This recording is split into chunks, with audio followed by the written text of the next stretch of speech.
All right, gang, it is time for another River City Plus. You know, it's that space where we can have some deeper conversations, and especially when it comes to film auteurs.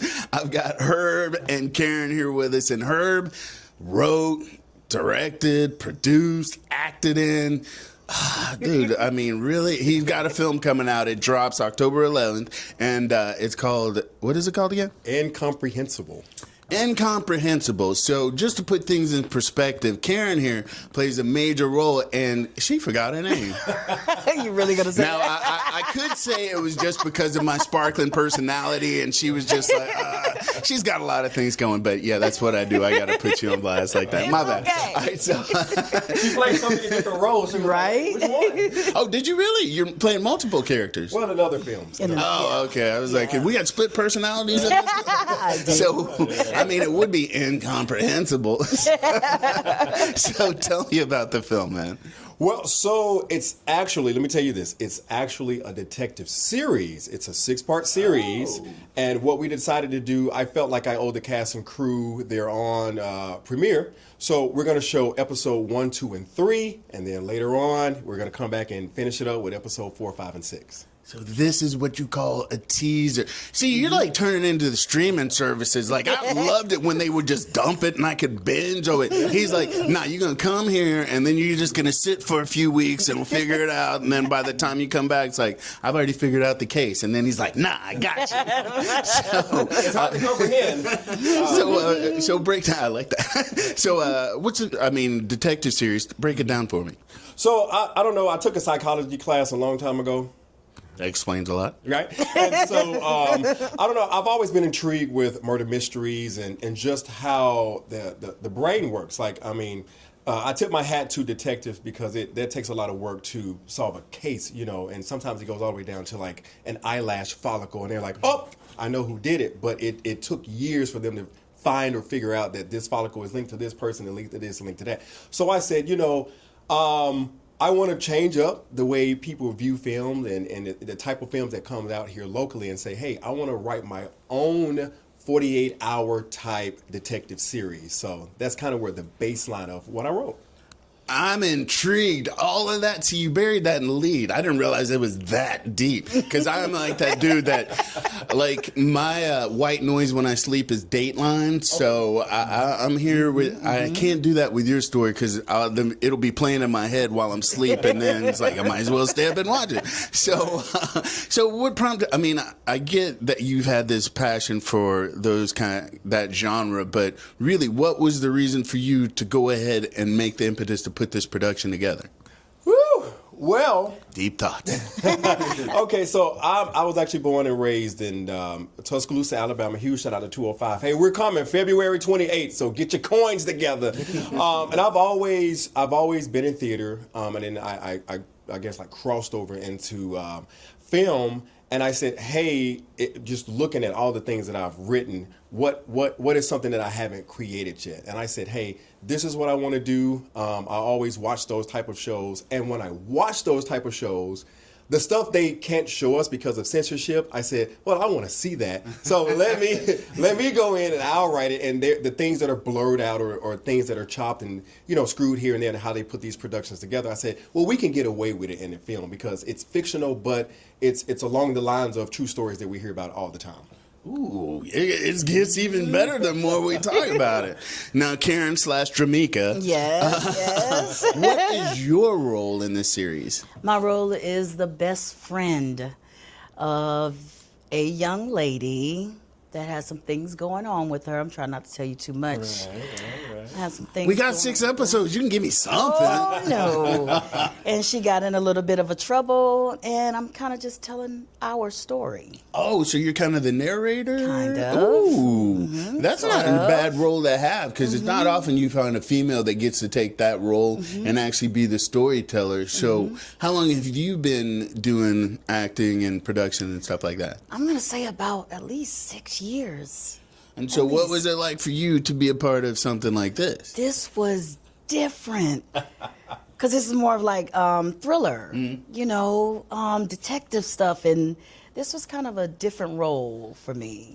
Usually I'm in like kind of funny or like the meanie type role, but this one was like a mixture of all of that. Oh, what? We get to stretch our acting chops? Yes, Did you challenge see her? that? And I'm sure it's different as well, because typically, you know, our productions, like you mentioned, are filmed. So it's like a one-off. Maybe it's an hour, hour and a half. But you've got 3, I'm assuming, like 20-plus minutes episodes. They range from about 30 to 40 each Okay. episode. So you're going from like an hour to 2-hour film to like 3 hours that are broken down in these bits. How was that for you? I mean, I know while you're filming, you don't really know the linear storytelling, but how is that for you knowing that, like, oh, this bit is going to be different because it's not just straight flow. It's like, oh, we're going to have a cliffhanger here and, you know. It was very interesting.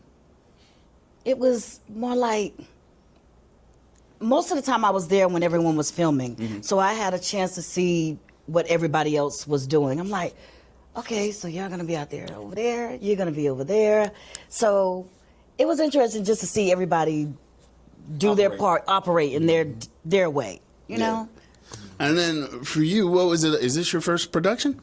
This is my first film. Okay. My first film. But I've done a plethora of play productions in my career. So how different is this compared to doing play production?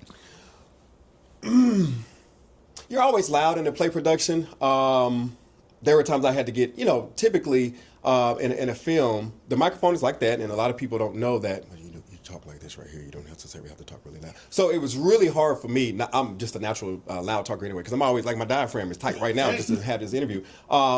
It was hard to pull back, and I know the director of photographer, Chris Lawson, Grip Gain, Wake Up and Win, Empower Media Group. I'm sorry, I do that a lot. Shameless self-promotion. He would say, Herb. And I say, oh, I'm sorry, that's the theater coming out of me, because I want to be all big and boastful, but I can't because the frame is so small. So it was different, and I will tell you this, and I've been practicing this line a whole lot, and I said, I know I'm going to have to say it. I know, you know, Mr. Rance, he's going to prompt me to say this.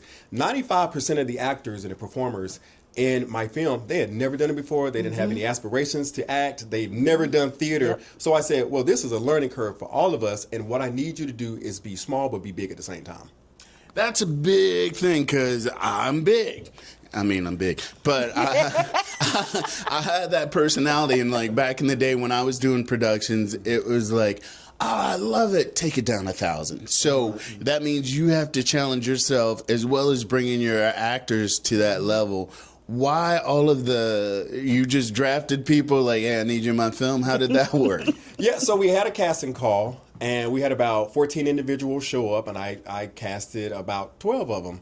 And I sat down. I don't think it has anything to do with the military. It's just my personality. I said, hey, so check this out. Let's get the main stuff out of the way. Let me set my lateral limits, my guidelines. And if that's too much for you, then there's plenty of other people shooting films. You can go be with them. Or you can stay over here and deal with what I just told you. Hopefully we never had to get to that point. Nobody left, and I was like, okay, well, obviously everybody's here to play, so let's go. Let's do this. Oh, that's nice. That's nice. And then what was it like nurturing those newbies? And then did you see some people you're like, there's a little something there. You might want to keep trying to pursue this. And then others like, no, we won't put that out there. But I mean, did you notice some people you're like, okay, there's some potential, like discover some new talent? I think that was within each and every one of us. Even with Karen over here, I said, man, you know, I want to challenge you. It's a challenge for all of us because, like you said, from one episode to the next, it's like, hey, your emotions were all the way down here, but now I need them like at the pinnacle point of this whole thing. This is where we need to be, and it's difficult because the last time you see a particular character, they're like this, and then the next time I say, hey, we're shooting this scene, you got to be all the way up here. So just right then and there, they have to go from 0 to 60 within a scene because of, you know, how it operates. You know, you shoot out of order, so. Oh, yeah, and then like and especially a newbie, they're like, wait, we just did this. This has no relevance. And you're like, it does in the long run, and I need you to emote now. So, Right. So did you have to cry on cue? Oh, please tell me. Please, did you make her cry on cue? I think the character, if the character did cry, it was nothing on cue. It's just a lot of coaching. A lot of teaching, and I know I tell everybody I work with, hey, as long as you're able to just follow directions, and we all understand this is everybody's first project because we've never done this before, regardless of who you work with, how many movies you've been in. Nobody's been in this movie, so we all have to learn how this stuff goes together. If you're gonna cry, it just needs to happen. We're not gonna do the over dramatic stuff. It's just. I mean, I just throw a little Clear Eyes in there. I'm like, Come on. get the screw face. Give me some lemon.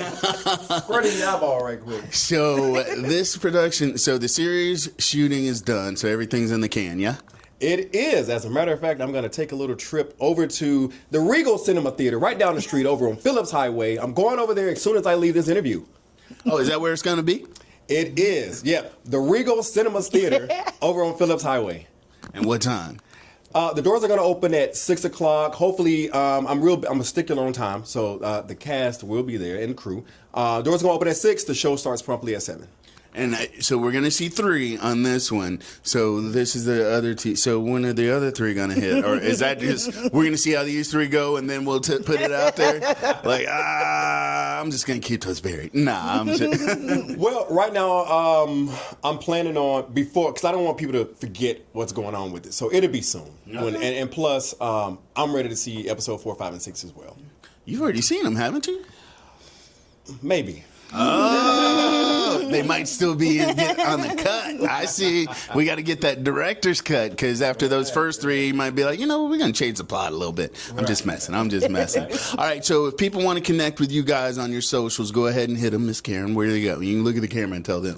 You can just hit me on Facebook, Karen Smith. She doesn't even have a stage name. No. So all right, we're gonna get you up there, but we gotta get you on IG. People need to see you. Okay. All right, so Karen Smith on Facebook. Watch out, and it's the personal page. Me trying to slide in. And then Herb, what about you? Yeah, I'm old school, man. I can't get with all the social media. Like Instagram and Facebook, they wear me out. I don't need another one. You could just find me HERB. That's Herb _ not Herb. Herb. Herb Robertson on Facebook, and on the IG it's Herb _Robertson. IG.